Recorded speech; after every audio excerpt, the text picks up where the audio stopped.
Hello, it's back to school tomorrow. I don't want to go. I'm having a nice time.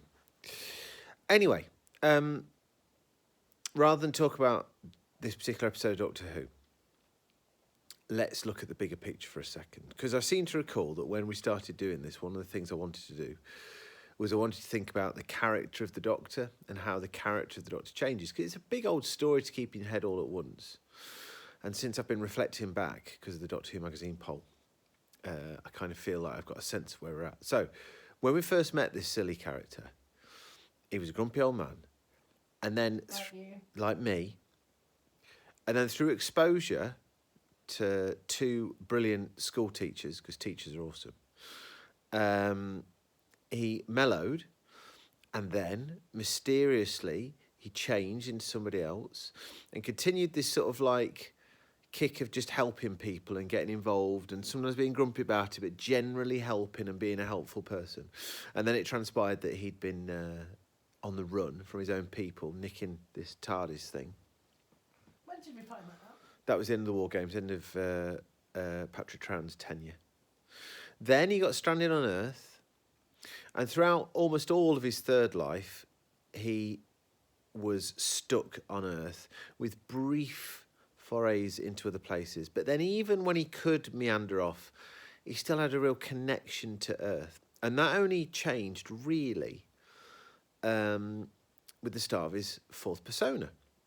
And at the start of his fourth persona, he was travelling with Sarah Jane Smith and Harry Sullivan. Now, we love Harry, but the significant person there is Sarah Jane, because she was kind of his equal to a certain extent, I think. You know, she'd sort of nursed him through his... Not nursed, that's the wrong word.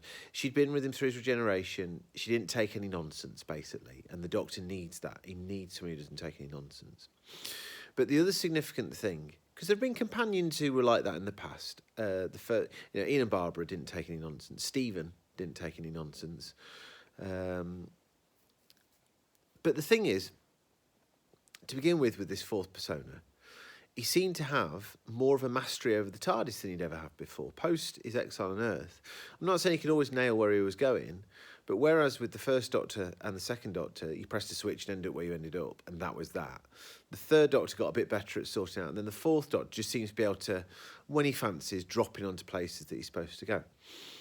And it's only post the Key to Time that that's not been the case. So all of a sudden, we're in a situation where I think two significant things have occurred to this Doctor that has been a little bit getting very cocky, actually, almost like blasé about it all.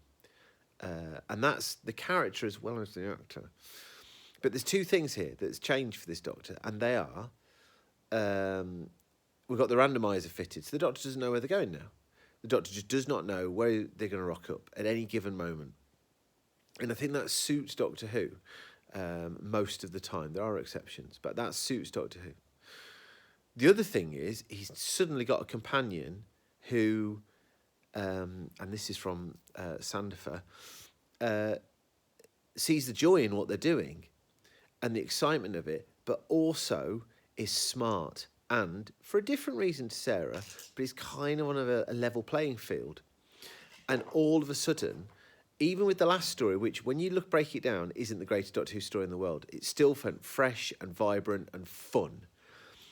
And this episode feels fun. It is just fun. Now, I'm not going to talk about this story anymore, but I just think it's really interesting that we've reached a point in... Wait, hang on. What? I say that I think this story is insane. Do you get it? Insane. Insane. In Paris. In Paris. Thank you, Liv. Welcome. I just think that it's really telling how the arrival of Romana 2 and the randomizer, both at the same time, I just think there's a little bit of a breath of fresh air going through this character. Obviously, Douglas Adams is playing a part, but let's talk about that another time. Don't we? I just feel that there's some change come over the Fourth Doctor right now, and it's a glorious thing. Anyway, that's this episode. Maybe I'll talk more about this story later. Bye-bye.